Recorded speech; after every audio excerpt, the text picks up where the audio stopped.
Okay, so welcome back everybody, and welcome to the art panel Q&A.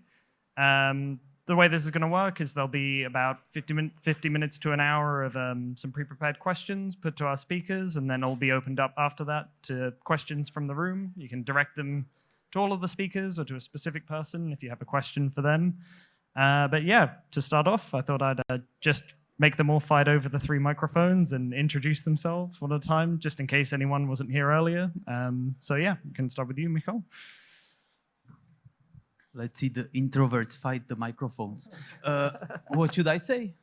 Just who you are and what you do. My name is Michal. I'm Michal Ivan, and I like to draw pictures, and that's what I'm doing for almost 19 years. So I'm doing concept art and illustrations for games. I tried to be an art director once, but I hated it, so I'm still just drawing pictures.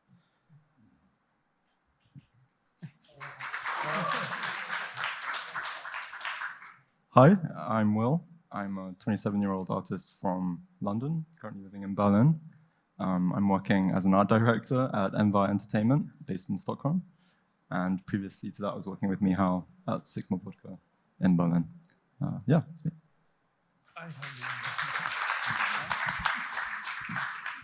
So I'm Mike.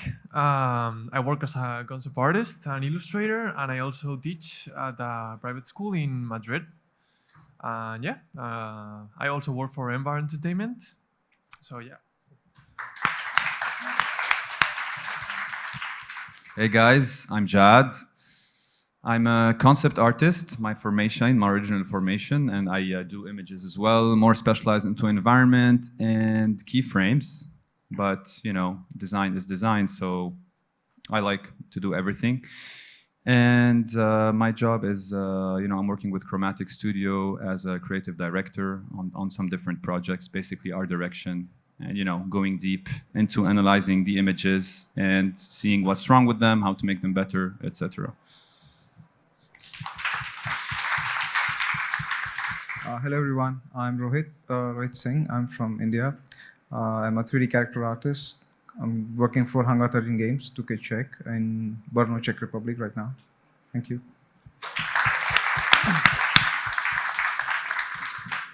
Okay, so we're just going to open it. These questions are directed to the whole group. If anyone feels compelled to answer very quickly, just feel free to jump in and grab a microphone.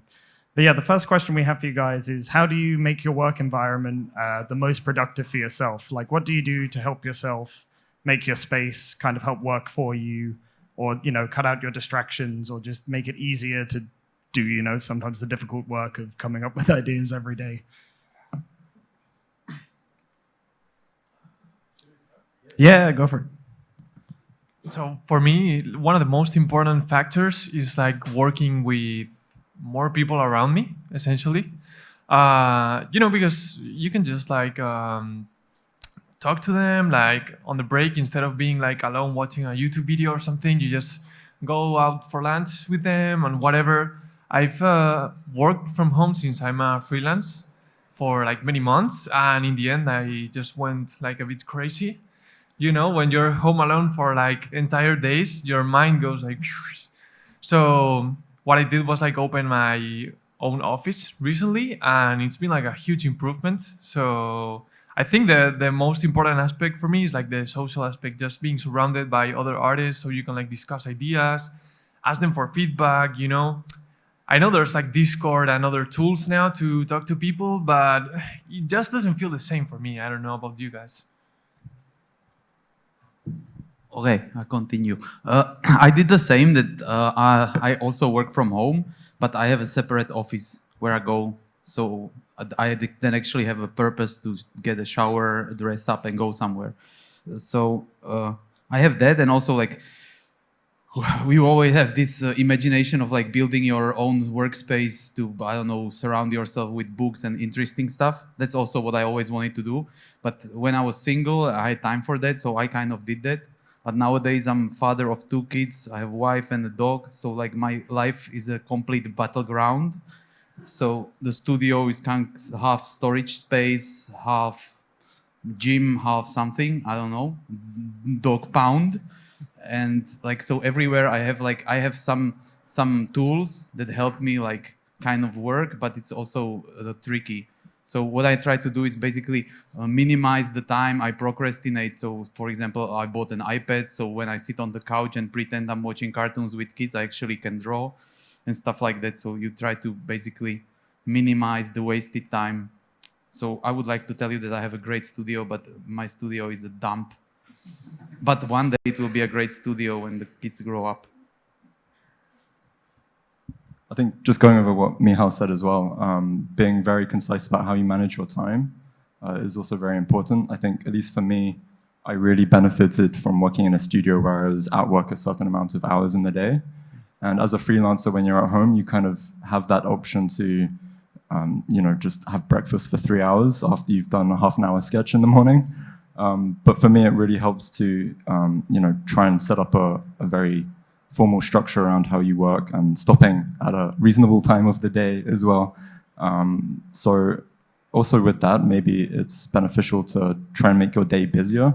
I also went through a long period when I was first starting freelancing after coming out of working from a studio where I was starting work at 2 p.m. and then finishing at 10 every day.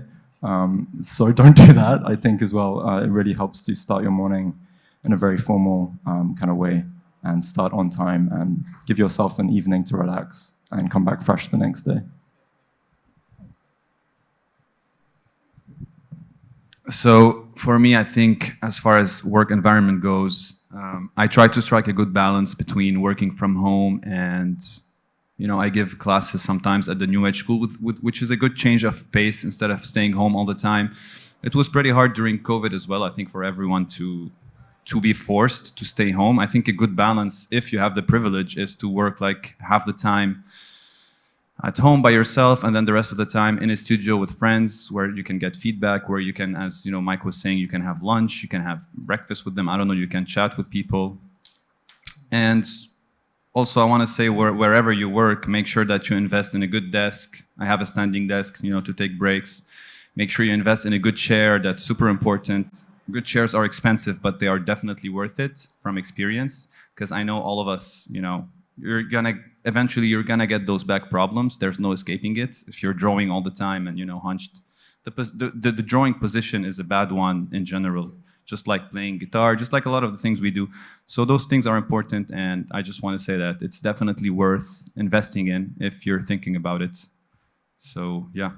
And by good chair, we don't mean gaming chair. Get one of those Herman Miller ergonomic office chairs that look really sterile, because they're the best for your back and give you good lumbar support. Yeah. Definitely. For me, it's the same thing. Like, it's been like working almost different companies, and I have been working with people around. So I was also suffering during COVID, and I lost all the discipline. I was not even taking shower for weeks. I would just work at home and just take too many breaks. Definitely. Watch TV a lot, but yeah, I definitely enjoy working with people around me because I can bounce ideas with them, and then it's easier to talk with them instead of Googling about problems. So yeah, working with people around me definitely helps me. Yeah. So I mean, that was a common theme in all of your answers, was the fact that, getting a group of people to kind of, I guess, motivate you and hold you accountable to making work, or to even just help you when you get stuck. So is there any advice you'd give to someone who is maybe struggling to find a way of creating that environment? Like maybe they don't work for a company yet, or maybe, they freelance and spend a lot of time at home alone. Like what strategies did you guys have for kind of finding that community of people to work alongside? I mean, nowadays you have so many online art communities. I know Discord is kind of starting to become more of a hub for this kind of stuff. But for me, at least when I was studying at home, I had a very small group of friends. We weren't living in the same city even, or even in the same country. So just try to network as much as you can, kind of find your people, I guess. And you have those, I think at times had like 10-hour calls with people where we were just not even saying anything, but everyone was working simultaneously. So there are ways to navigate that, but I think just trying to find that group that facilitates your own learning and own development is really important. Yeah, and also like when I started my office, I wasn't sure like anyone would come to the office, but now we are like 7 artists, and now there's gonna come like another one. So basically, you have to do it yourself. Like in the city where I moved, there was like no big art community or anything, but it's like me and another friend, we started it, and now there's like more and more people coming. So you just gotta take the first step yourself, you know? Yes, I second that. We used to like I always like mostly work alone. Sometimes I have like a guy that's like I had like friends that work with me in my studio, but that didn't really work out. What I like better is, for example, in the evening now I go to live drawing classes. So then you have like people around you. Also, you feel like you're practicing. So that's like a nice thing to unwind and still be a crazy artist that always draws. And also the thing that if you don't have a community, you can start it. Well, before I had like one of my friends started to do this like evening drawing session. Like basically we went for tea because like some of the guys were straight edge, so they were not drinking. It was like a tea house, and we were just sitting there drawing and talking about bullshit. So that was really great way how to also draw, but you didn't have to sometimes because I like work alone. As you see, I like to talk a lot because I don't talk the whole day. So then in the evening I was talking and they were drawing and they were like, just talk some. What did piss you off? And I was just like angry and like you know when I'm angry I talk a lot. So they had fun, and for me it was also like a psycho hygiene. So you can do that, and then we stopped doing it because we got old and boring. But some younger guys that used to go there now they have their own group and do the same stuff. So you can start it very easily. You can go to a pub and just start drawing, and maybe they will like you in the pub. If they throw you out, then you need to go to another one. And I guess changing the subject from that one though, I guess going back in time does kind of tie in with that. But if you go back to when you were a student, when you were first starting out, is there like a mistake that you wish you could go and save yourself from? Like if you could like slap the pen out of their hand or tell yourself, please don't do that for 1 year. Like what would you do to kind of save yourself some pain? There's a reason everyone says fundamentals. Like at all these talks, it's always like study your fundamentals. It's a cliche for a reason. I was so focused on trying to make like pretty images and like rendering that my drawing suffered, and it's kind of like, as Chad was saying earlier, you can't build on top of a flimsy base. So if you really, just focus on that earlier on and don't try to be too like overambitious with the pieces, because a bunch of messy paintings isn't as good as one strong image that's been kind of more refined with the fundamentals in mind. Yeah, I also want to add to that, specialize in something, you know, learn these fundamentals and gear them towards a certain specialization, especially if you'll be looking for a job, which I guess everybody, you know, will be. This is our goal, right?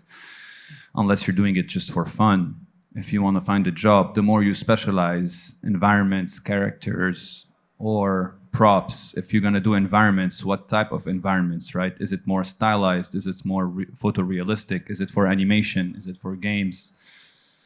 What kind of style, you know? Is it more painterly? Is it more... The more you get into a specific thing and you become really good at it, the earlier you can find a job within that thing. And then later on, if you want to do something else, that's completely up to you. You can branch out, you can do characters, but I'm sure that everyone's goal, you know, first of all, is to find a job and to be able to make a living out of painting or drawing or doing design. So yeah, I wish someone had told me that, because I was all over the place at the time when I was studying. Does anyone add anything else, or shall I move on? We good?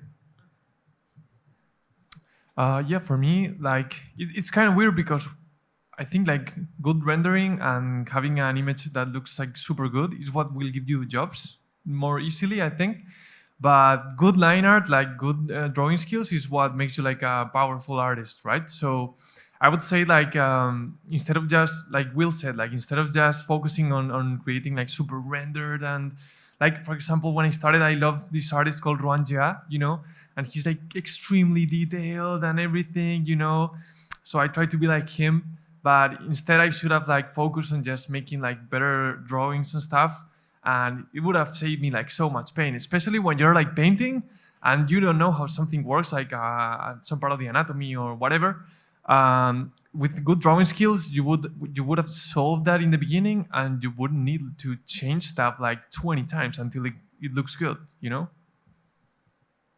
I think as well, don't be hard on yourself. Also, this was probably a big mistake. I still make this mistake that as a student, I really stressed about like not being able to find work and being very hard on myself.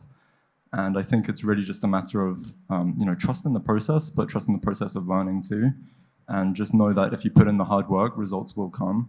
This stuff does take time, especially to like break into the industry. After graduating, I had terrible time, also coming out with a lot of debt from my university course, and trying to get your foot into the door in the industry, which is already so like so there's so many people doing it that it's very hard to break in, but it will come, and you just need to be patient and yeah, as I said, put in the hard work, but don't be hard on yourself in the meantime.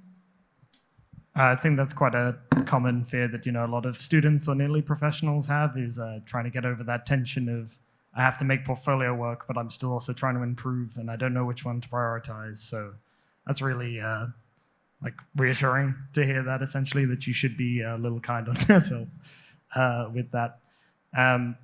But again, guess continuing with like education, like was there ever a kind of eureka moment that you guys had in your art journey, like one that stands out as this was a time when things really came and clicked together? It could be a tutor or a mentor or a course, or just, you're walking around one day and you're like, oh, that's how the universe works, kind of thing.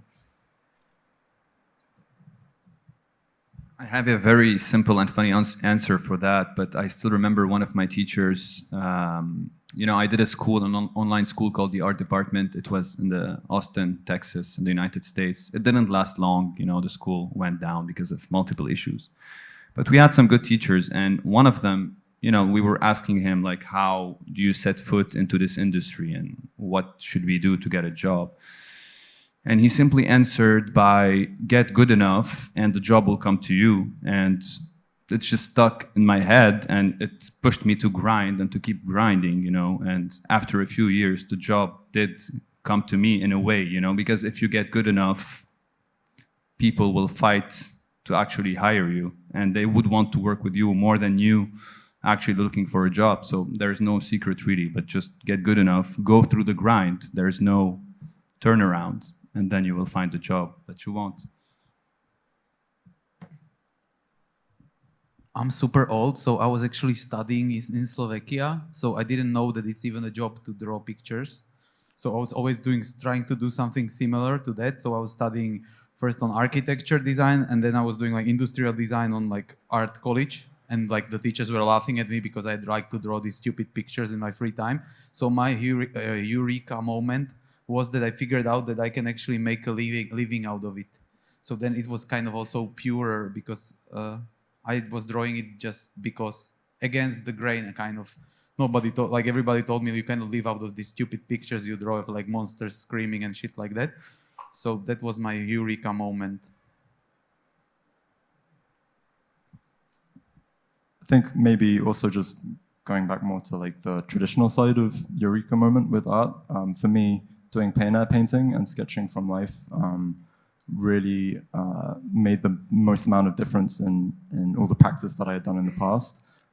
Like just doing plein air and also not working with digital and limiting yourself to very simple tools, you find that you actually improve a lot faster. I spent a lot of time doing gouache and marker sketches and even graphite studies, and just being able to break it down and like really have to think about concisive decision making that you're doing with the picture really translates well to digital, and you become a lot faster and a lot more efficient. So for me, that was a real eureka moment. And it was very addictive also because I could see the improvement in my work as I was doing it. Yeah, so one question about the plein air painting stuff. Like, I tried it in the DA2, and I was like painting this beach with the mountains and stuff.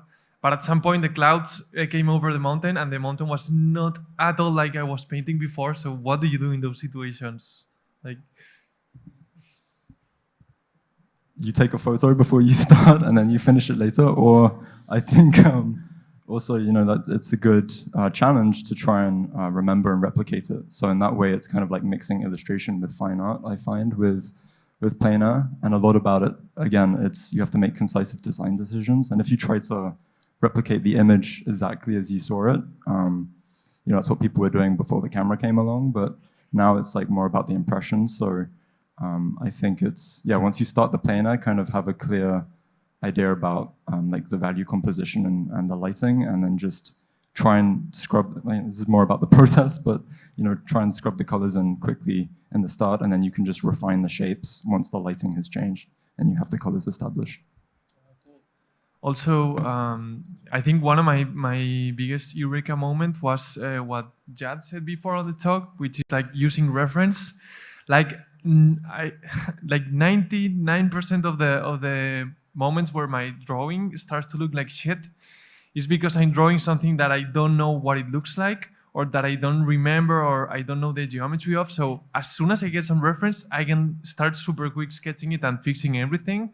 So like, don't think you have to know everything from imagination, because I have like bad memory. So I really need like pictures in front of me to know what I'm gonna draw. And also, like when I try to design a character or an environment or something, if I start from nothing, I don't even know what type of character is gonna be, like what clothing is he gonna wear or whatever. So like I try to put myself like a little challenge, like, okay, I remember this character from when I was a kid or from Magic or whatever, and I'm gonna start from that character to do my own character, you know? It's not like a fan art where I'm just like literally doing the same character, but rather like a starting point. So that will make you like draw more, and yeah, basically it's way better. I would like to combine the last question and this one because I'm from a 3D background and I never draw too much. But when I started drawing too much, I kind of realized my observation became really strong. I could read references really better. So that was kind of a eureka moment, and I will definitely think of myself that I should start drawing more. Like if I was young now, that I would maybe draw more. But now it's super difficult. Like after office, it's really hard to go back and draw even a single sphere. So yeah, but I will suggest if you're a 3D artist or 2D artist, just draw, because that improves your observation. Yeah. Thank you very much.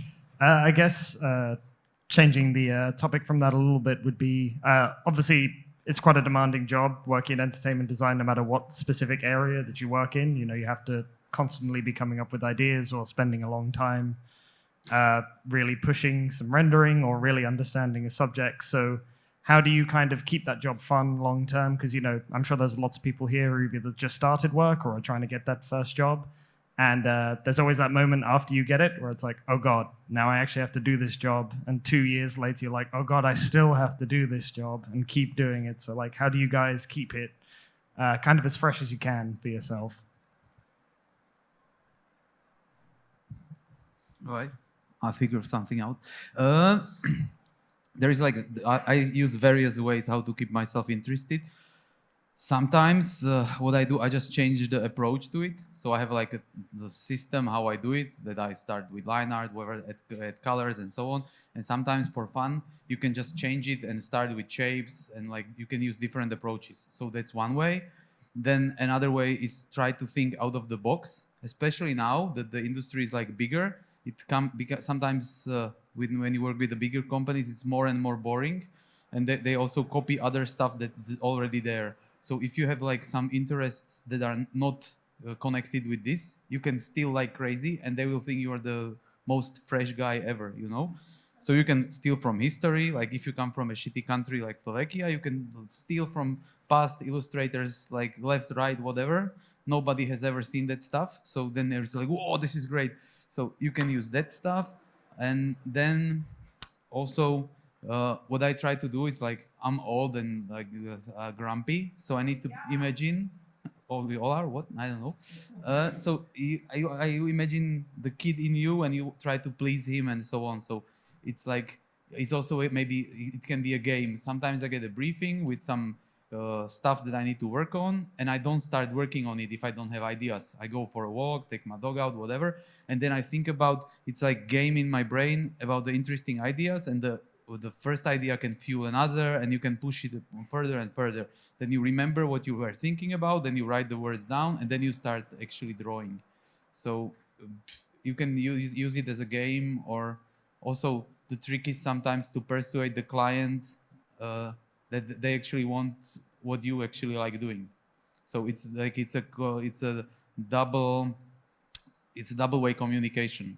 So you need to do what the client wants, but for example, when I do like several sketches, when the briefing is really bad of something I don't really like, then I do 2 sketches of the stuff how I think they want it, and then I do 1 sketch like I would like it. And sometimes they choose that, so then you basically can move the client in the direction you like. Or I don't know. I can figure out other ways, but I give word to the guys. So for me, there are 2 parts to the question or to the answer. So first of all, you can make it more fun for yourself process-wise by obviously changing the process of how to make an image, maybe trying out some new softwares, trying to figure out some new, smart, innovative ways to make images, just like, for example, what Jama does with his tutorials, with VR, with all these types of things.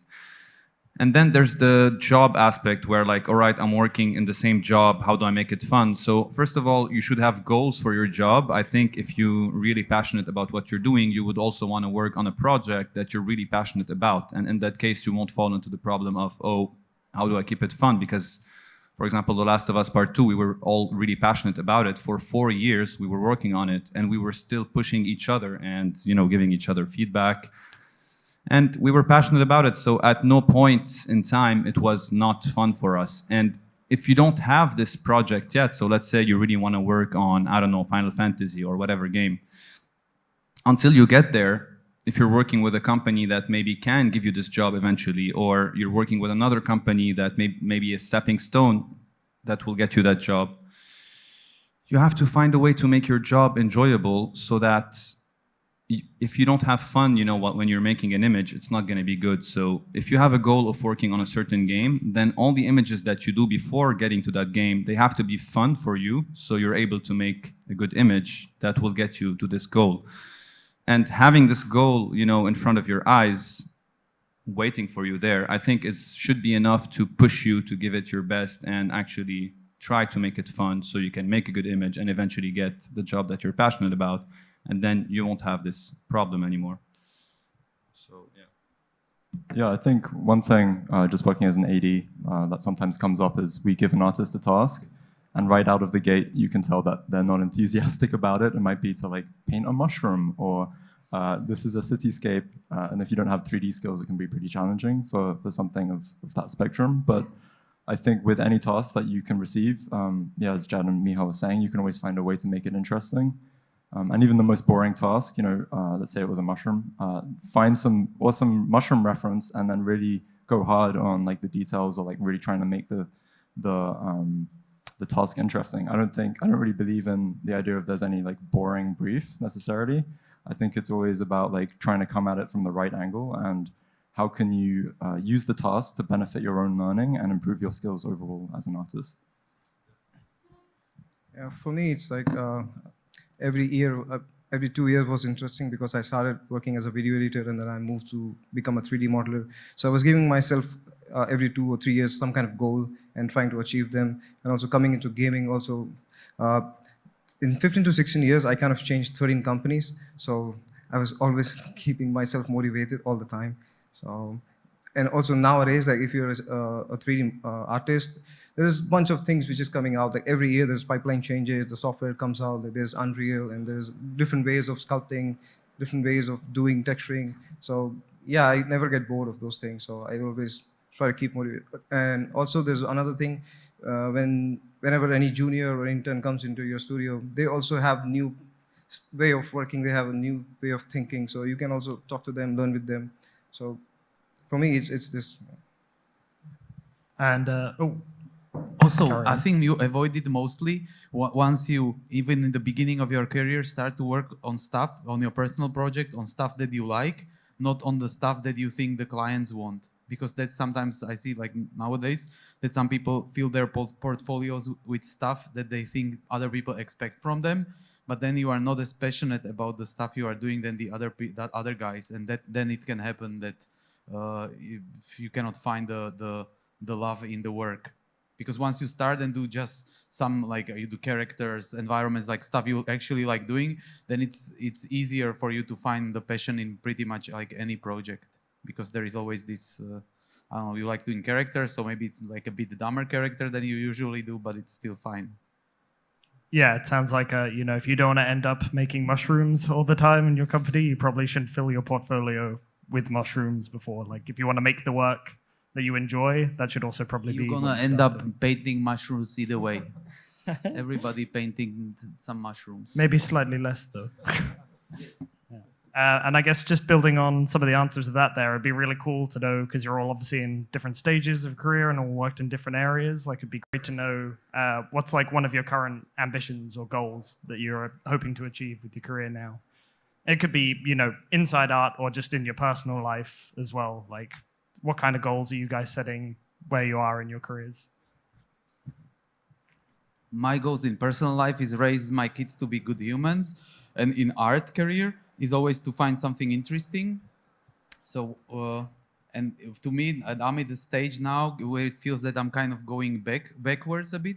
Not backwards, that getting worse, maybe even that, but trying to do more traditional stuff again, and like try stuff that I always wanted to try but was afraid to do, because I was like having these like things that I need to basically make money and like build this career and so on. So nowadays I try to also find the way how to do this long term and keep myself interested in the stuff. And I always have like I'm this like maniacal pre-planner, so I have like 2 other careers in my head that are like there, and I can always like try the other. So it's like yeah, so that thing, it's like I have like I like comics, so I want to do more stuff for comics and so on. So I'm slowly building it, but also to me it's like I realized I'm the slow kind of guy, there are these like superstar artists, but I'm this like slow guy that always like just builds something and it maybe builds somehow, so on. So I have like, and if I get bored, I try to build it maybe to a bit different direction. And I always have like several directions in my head, so that I don't feel that, I don't know, I can burn out easily or something. I don't know if I answered the question, but I said something. Yeah, for me it's pretty simple. Just like learning to have the most fun possible when drawing, so that it doesn't feel like a chore or like a job. Like it's easy to say, but it's hard to do many times. So that's basically what I'm trying these days.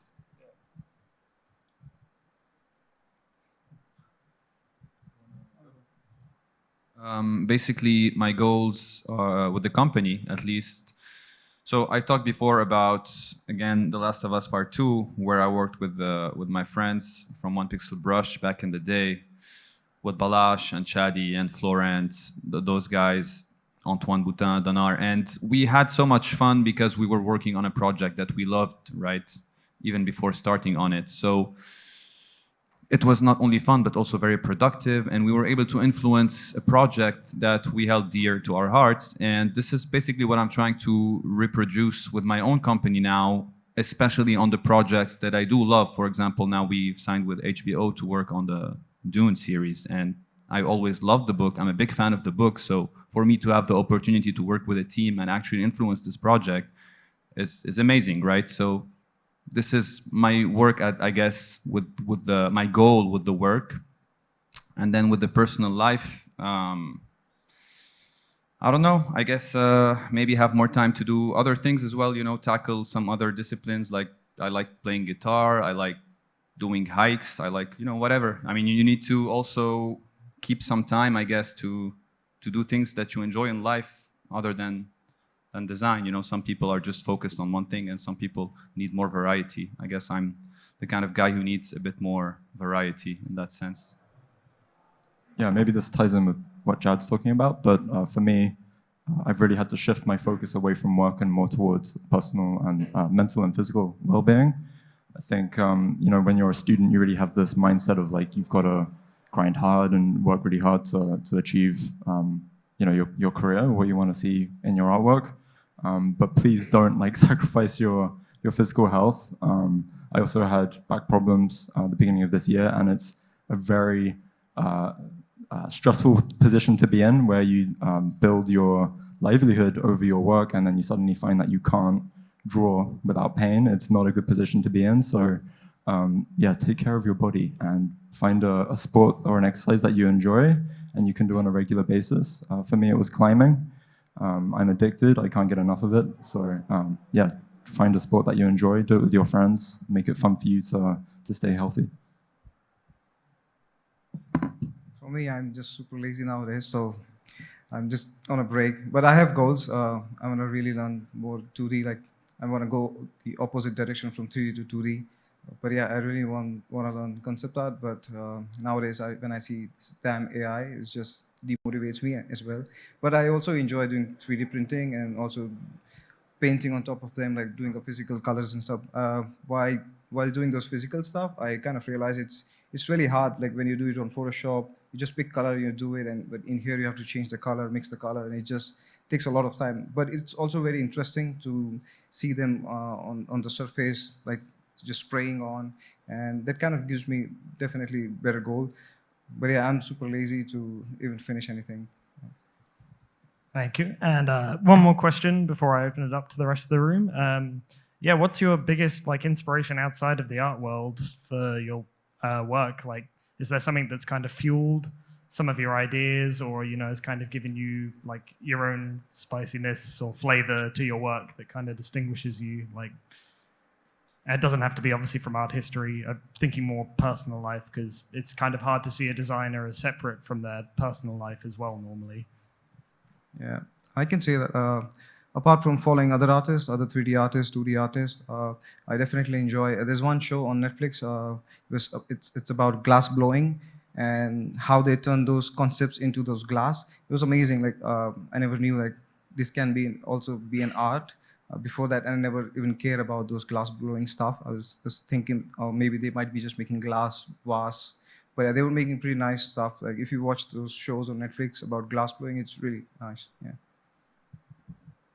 While we're talking about Netflix, I really recommend Chef's Table.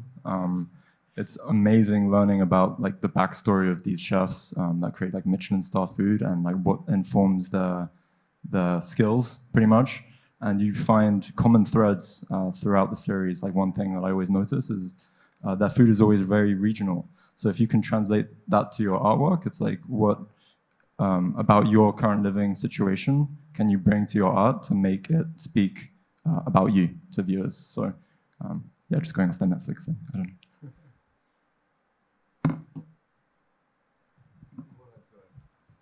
For me, it's mostly about like experiencing life. So traveling, meeting other people, and also like sometimes doing unexpected things in a way, like doing like stuff that's uncomfortable, or yeah, anything can be inspiring. But I second the glass blowing show. What I like is like craftsmanship. So I like working with my hands, but I ended up doing this IT shit.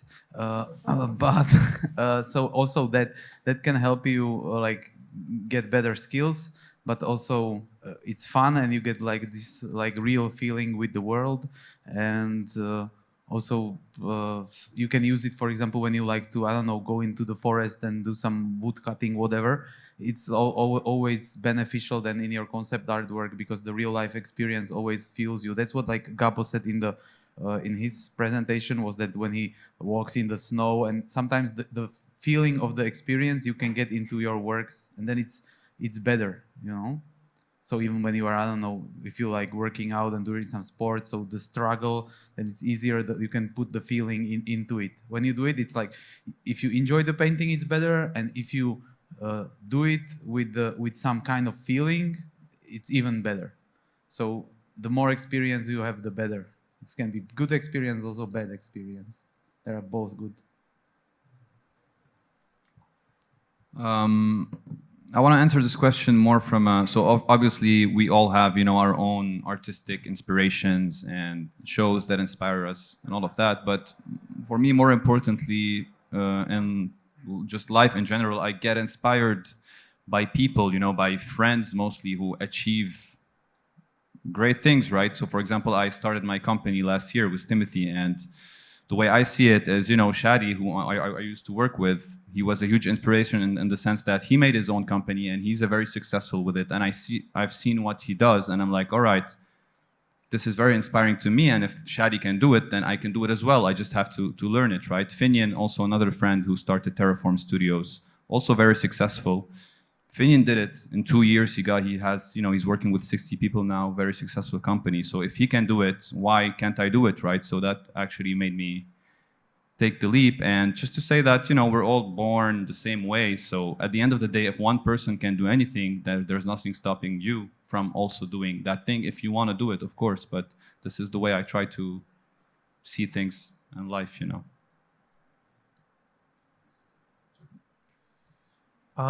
Yeah, basically kind of similar to what you guys said. Like, if you experience life like to the fullest and you actually observe everything around you, you know, one of the things I want is like to depend less on like technology and become like less addicted to the phone or whatever.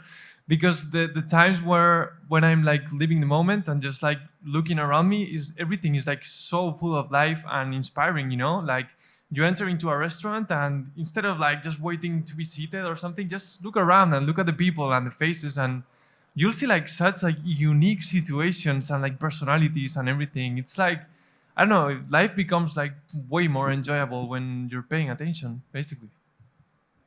Yeah, I think just to go with that as well, like have the courage to pursue those things as well. I can't tell you how many times I've had like, oh, this would make an awesome painting, and I just never do it. So really, also like it's one thing to see it, you know, and live in the moment. I think it's great, but if you really want to apply that to your work, you know, have the courage to be different and make work that other people haven't seen. Like ArtStation now is just like, I could tune in any time of the day in any year, and it'd still be the same stuff on the front page. So. Yeah, just have the courage to really bring your own take and apply the stuff that you see that you find interesting. It could be the weirdest, silliest thing, but just having something fresh, you know, is going to make people excited if you're also excited about it. Cool. Thank you very much. I mean, I'm going to get my last little bit of cardio running around for today. But yeah, if anyone from the audience has any questions for all of the speakers or anyone in particular, yeah, I'll pop down.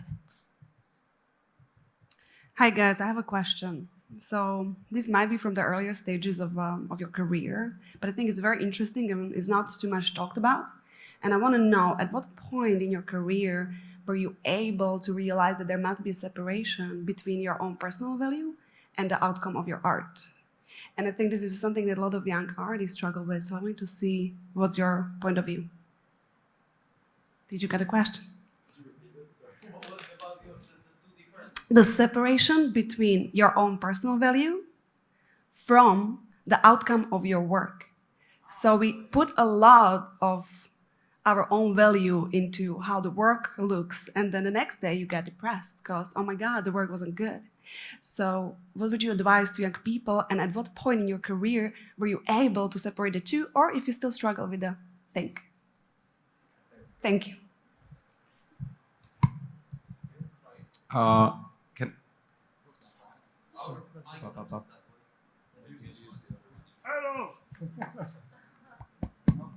is this one on? There we go. Yeah, have a hobby, I think. As I said, for me, getting into climbing really alleviated a lot of stress from work. I would come back from the workday and just like not sleep the entire night because I was stressing over the piece that wasn't working. And just having something that can take your mind off it and bring you back into your body, and realize that, you know, the world isn't collapsing in around you. But yeah, also just don't be so hard on yourself as a student. You know, these things take time, and be patient. But for me, it was just having external interest to art. You know, like I really went through a phase of just worrying about that all the time and trying to get better. And once I found something that I really enjoyed and that was completely different from art, but was still a challenge for me, and was something that I could see myself improving on. Like I had times where I was like, I had an awful day at work, and then I went for a climb with my friends, and I was able to do a route that I had been working on for the past 2 weeks and hadn't been able to climb, and just having that like endorphin release really just helps level your mindset, I guess. So yeah, to summarize, just have a hobby outside of art, I think. Yeah, I mean, you just gotta realize that like you have a certain skill set and maybe you're not as good as another artist. Like you can do what you can do with what you already have, you know.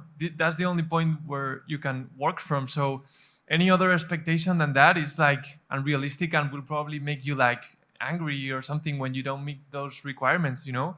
So for me, you know, after like I had like a very traumatic event or situation where maybe the life demands a lot from you, but you're not perfect, you cannot meet those demands. It made me realize like, I mean, I'm who I am. Like I'm not perfect and I will try my best, but if I cannot do like this, everything perfect, that's how it is, you know? And when I started like being more okay with that, like everything, like I became like way more chill, you know, like, yeah. It's a really tough question, Mario. Because I'm the type of guy that, you know, if I'm doing something, if I'm trying to produce an image and I spend the whole day working on that image, and at the end of the day, if it's just not going the way I want and I'm not happy with it, then I will be depressed, you know, for the rest of the night, and I will go to bed, I will think about it, and I won't sleep well before I solve it. So if I think for me, it's really hard to detach myself from that, and you know, I will still think about it until I've actually solved it and made it satisfactory for me. So I don't know how to detach myself from that. So I really don't know how to answer that question. I mean, if that's what was what you meant, right? By yeah, I don't have an answer for that. I think it's tough as an artist. Like when you really love what you do and are passionate about, you know, doing music or doing art, and your mood usually depends on what you're producing and how you're producing it. But yeah, I mean, that's my 2 cents. I don't have any solution for it, but this is the way the way I see it, I guess. Same thing for me. It's a tough question, definitely. I would not worry about it much because definitely I'm gonna hurt myself by just thinking over it and over it about it. So yeah, I'm not sure how to answer this one for you. I'm really sorry. It's a good question. I have a story because I kind of managed to do it, but it was kind of nasty. It was the first project we worked on. It was a video game, and I put so much of myself into it that it was like it took 4 years to finish. But I basically stopped my school because of that project, because I was like offered the position of art director, and we were really working hard on it. And I was like, my personal life was completely suffering just because of that company, because there was this spirit of like, oh, we achieved something great. They were like, we are selected as one of the best looking games NVIDIA was visiting, and we were like, oh, let's push it and so on. And I was like pushing it like crazy. So then I ruined my relationship and my life got completely shit. Like I was alone, I had a lot of work, but then I realized like I don't really enjoy life like that, that I don't know, that my relationship with people are shit, and like, I don't know, I have good work or whatever. So it kind of broke me. Then I have had like Eastern European friends that tried to cure me with alcohol. All kinds of shit happened. But then I like started working out. I started to kind of hate the work, not really, but I was like, what the fuck is it worth? Like that you do a good game. We didn't, even the game was canceled then. So it was like just was like, the plane basically flew to the ground. And then I realized like I shouldn't take it as seriously and just also be fine to fail. Like I was kind of good at failing, I thought before, but not really. It always hurt so much. But like after that, it doesn't hurt as much. You still fail, but now I try to look at the failures that I'm learning something. You know, you fuck something up and they're like, yeah, it's bad, but I learn, you know? So you can numb yourself to that shit. And then once you like admit that you are all ugly and cannot do stuff, then you are free and you can do this Zen, and you can still develop, but just don't take it seriously because you will die. Exactly. Yeah, I think that's a good point. Yeah, at least for me, like in my learning experience, I learned so much more from the images that were a complete train wreck than the ones that went really smoothly. I think especially like going from working as a student or you know, working at home and then going into a professional environment. It's a very stressful period of like adjusting to like a commercial expectation. Yeah, like don't be afraid of failure, and it can be traumatic, but I think especially learning in a professional context, you kind of learn more about what not to do than what works, because obviously you can't apply the same like successful formula to every image, but you can learn what isn't a good or successful approach. So just to try and alleviate some of the stress from having those train wrecks of those images that keep you up all night. With time, it will get easier, and then you'll be a bit more cynical, and you'll be able to produce better work. Yeah. Okay, I would like to ask, what's your like favorite IP? It could be book, movie, or anything else. Anything Ghibli. However, yeah, anything Ghibli. Yeah, Ghibli. Warhammer. That's easy, like one-word answers. For me, it's Dragon Ball, just because it's the first thing, I guess, that got me interested into drawing, and I always thought the universe is genius, in the way he draws, those characters, like ever since they're small, and after like the progression of how they grew up, and all his ideas. You throw something and then it blows up and it creates a house, and like it's just there was a lot of good ideas for me and a lot of good memories, and it got me into art, I guess. So I'd have to go with that one. For me, it's because I enjoy fantasy stuff, so I just love God of War whenever it comes out. Yeah. And especially waiting for the new one now. I'm just gonna go back home and start playing that game. Yeah.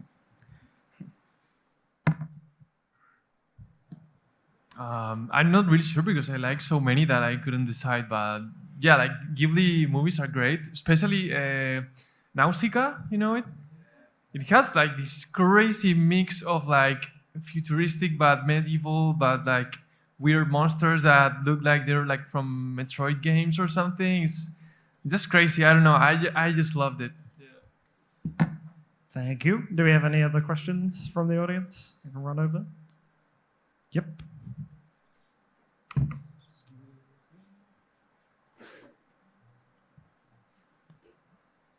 Okay, so we hear 3D artists talk a lot about how 2D or traditional drawing helps them improve in 3D also, not just in 2D. So I was wondering if what you guys think about it. Like, what if you guys think that this goes both ways? Like, let's say you're a 2D artist and you start learning 3D, or like, for example, just one thing maybe in 3D, like sculpting.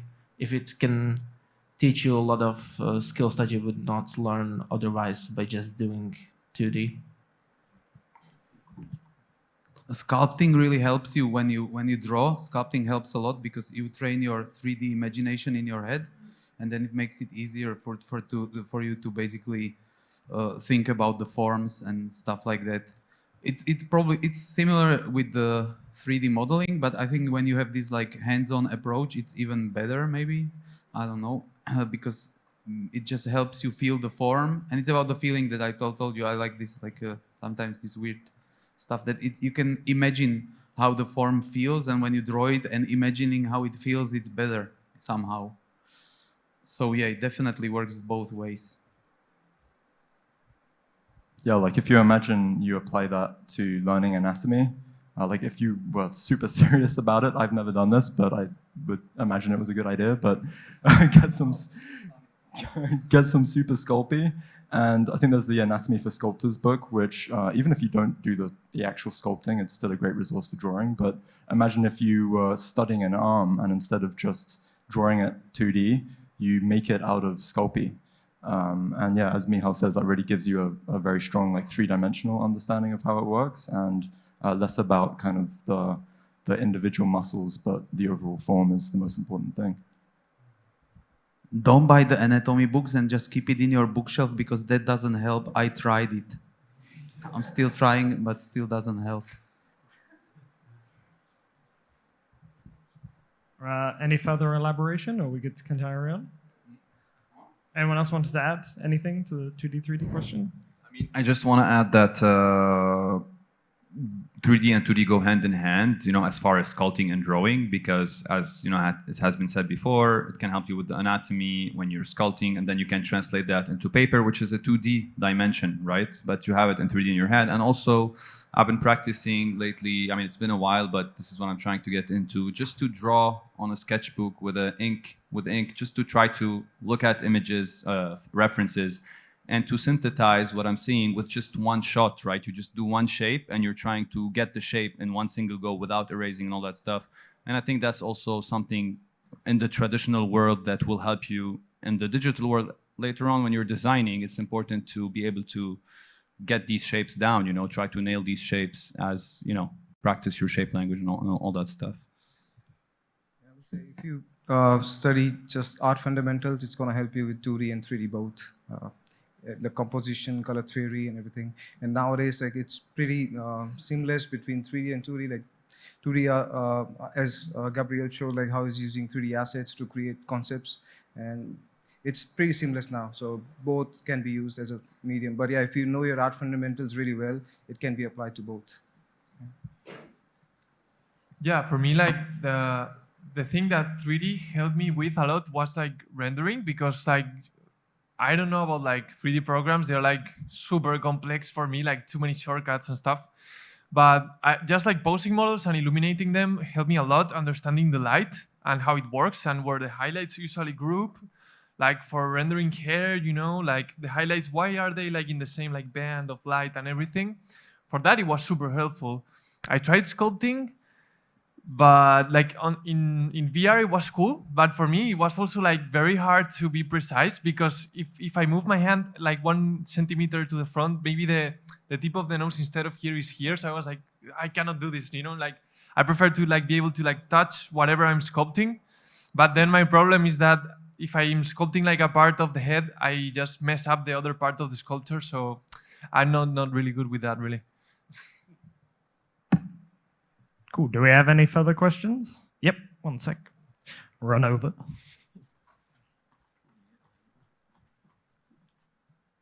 Here you go. I would like to ask about the topic of artificial intelligence, as was already mentioned today a few times.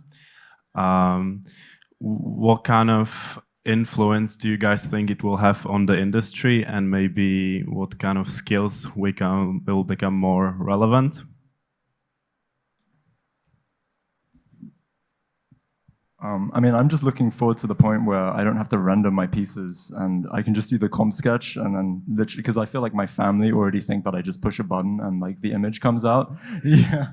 So for me, it's kind of like more exciting that it's just gonna help cut down on the time. I don't think it's necessarily gonna, people have spoken about this so much already. I don't think it's gonna shift necessarily the jobs, or maybe it will to some degree, but I think for me what's really exciting is that it's going to cut down on the time that it takes. And as we said, like ArtStation is all the same stuff, but the ideas are all the same. So I kind of feel like it's throwing a spanner in the works, and it's going to make people really shift their focus more on the important stuff, which has always been the ideas. So maybe it's scary. I guess we're in like a transition period now, and there aren't really any rules. It's kind of the Wild West out there with AI art at the moment. But I think, as well as that, also just being able to use it for texture generation. I can't tell you how many times I've seen like the same photo pack being used in different people's artworks. And just to be able to have the control to like make your own bespoke like photorealistic textures and then paint into them or photo bash them, like that's super cool to me. So it's kind of exciting, kind of scary. I have no idea. I don't think any of us really know where it's going to go. I don't think anyone does. But I feel like, we should be more excited than scared, I guess. As you mentioned, it's I can understand. But I think AI is like a better version of Google search images or Pinterest. It just gives you everything just done, like composition, colors, whatever you need. Previously, you need to search for everything else, like each subject, but now you have everything in just one image, and you can also iterate after that. Even I'm not sure how it's going to go with 3D as well later on, but yeah, it's going to help definitely. Cool. Do we have any further questions? Yep, one sec. Run over. Here you go. I would like to ask about the topic of artificial intelligence, as was already mentioned today a few times. You can check some awesome depressing videos on YouTube about that. I think Steven Zapata has a good one. I'm cynical, so I can share the depression with you, but it's not about stealing our jobs. It's more about ruining the whole world. But it's also what all the guys said. Well, I think what it does mostly nowadays, it just it creates nice stuff, but it gets boring so fast because it creates it so fast. So it's like this thing when everything is awesome, nothing is awesome. So it's awesome for first 5,000 AI generated images. After that, it's just like mind-numbing, and you already see it. It's like bad Photoshop filters. Maybe it will change fast and it will not do that, but usually the generated stuff does that stuff. So what it may do is, like Will said, that all the other stuff will become more interesting. So when everything is perfect, then ugly drawings will be popular more, and so on. Traditional art will be valued more. And also the problem with AI is it sucks at generating ideas grandiosely. It lies to you with the details that it's something, but you look at it and it's nothing. It's like game industry on steroids. Not really, but the thing is, usually when I work in the like entertainment jobs, sometimes the biggest problem is not just the creation of the art, but actually figuring out the ideas. Because some of you imagine it that you are, as a designer, you are just designing the shape of it. But nowadays, it's a lot of the times you are actually figuring the stuff out for them. They have some basic idea, but you need to, the visual ideas are mostly yours. And this is not solved with AI. So it's like when somebody said like, you need to describe what you want and the AI will generate it, we are safe. Because like nobody can describe what they want. That's usually the job of a concept artist really, is to first show them what they don't want, and then they realize, oh, that's what we wanted. So yeah. Yeah, basically, if there's like a fun way to use AI, I would, but so far I just prefer to draw it myself or paint it. So I'm just gonna try to do that, you know. And if in the end, I would love to stop like using Photoshop and just like paint with oil paintings or acrylics or something. So if I have to do that because of the AI, I would have done it anyway, you know. So yeah, whatever is the most fun, I will just try to do that. What I would like it to do is help you with the boring parts that you render. Just for example, you do chainmail, you just render one part and it fills the chainmail. But it's too dumb to do that. Like Photoshop has these like smart neural filters and shit. And I was like trying recently just so I don't have to paint the sky for millionth time. So I can steal it and maybe you try to do something with it, but the results are so underwhelming that you rather paint it yourself, because like figuring it out takes like 1 hour and painting takes 30 minutes. So you do the 30 minutes thing and be like, okay, let's hope they develop it better so then I can like press a button in Photoshop and it finalizes the stupid painting. So, but if that happens, then like finally the over-rendered style is dead and we all celebrate naked dancing around the fire. Cool. Do we have time for like one more question from the audience? If anyone has anything. Sorry. Yep. Okay, so while the topic is AI, have you guys had any experience using AI generators for maybe like reference images? Like you generate a bunch of images when you're designing something or making concept art for something, and then you just throw the images into PureRef, or you make a collage and whatever. It just helps you with coming up with a few ideas or something like that. Yeah, I think the only context where I've seen it like being successfully used is just as an art director. When we get a brief from a client, they will send us a hideous like DALL-E or Midjourney render. It kind of gives you, obviously you can't use it because it looks like ass. It's just like a mess of squiggles, but it gives you a good indication of kind of like the mood or the vibe that they're wanting to go with. So in terms of like an actual hands-on approach, it's not proven to be that useful, but it's kind of just like a good in-between between the client and whoever's producing the artwork. It's kind of like a way of translating their brief into a succinct way. But yeah, other than that, I think my friend Johannes, who works for Magic, like he's been using it to create textures, and then he applies like Photoshop filters over the top. So it's kind of like another way of of yeah, just creating like bespoke textures. But I think it still has the stamp of the AI too much still at the moment. I guess that's something that's naturally going to improve with time. But so far, I haven't really seen it being used as like the primary outcome, I guess. You actually start to see it in it. It kind of it makes the artwork less interesting because like now people kind of know what AI does good. They do this like weird Beksinski mashups, and if you see a part of it, even like I feel sorry for guys that had similar style because now it all looks like AI. And also when I see an image, like I see an artist, he did stuff before, and now I see he used AI for that image. It kind of devalues the image in my eyes. It's sad, but it's the case. No? So sorry. Sad world. And I guess just one last question for me to end it on.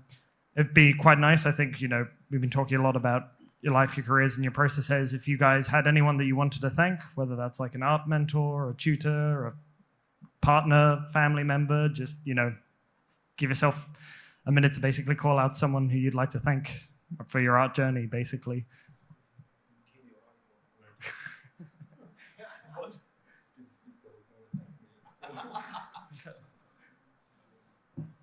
Yeah, just basically what overall, like Chris for drawing with me every single day, like so many hours, and just motivating each other to draw more and everything. And also Will and Claudio, my two art directors, for teaching me so much this year about like drawing, painting. So yeah. It's a hard question.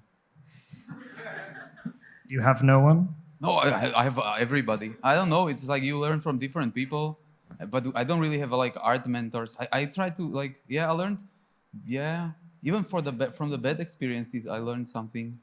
But I just don't like to think backwards, so I'm not thinking about the past. I thank my wife for like coping with me, but her father was a painter, so she's prepared for this shit.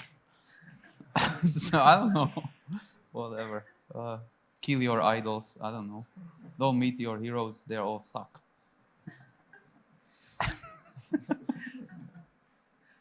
No, you need to become yourself. So you learn. I don't know. I will just talk forever. So that's shit. I mean, I was just joking with me how like I want to thank me pulling a Snoop Dogg here, but don't give up. Like just keep working at it. But yeah, jokes aside, like my partner puts up with a lot of shit as well. My girlfriend's amazing, so going through those times when you have those images where they're like a train wreck, and she has so much patience. I don't know why she's still around right now, but find a significant other that puts up with you through the worst of times, I guess, is the main takeaway. Yeah. What? What else? I thought about something nice to say, but I forgot it. So I'll say something stupid. I don't know. Yeah, so that's it. So I guess on that note, I'd like to invite everyone to thank all of our speakers for a lovely Q&A panel. Like, put your hands together.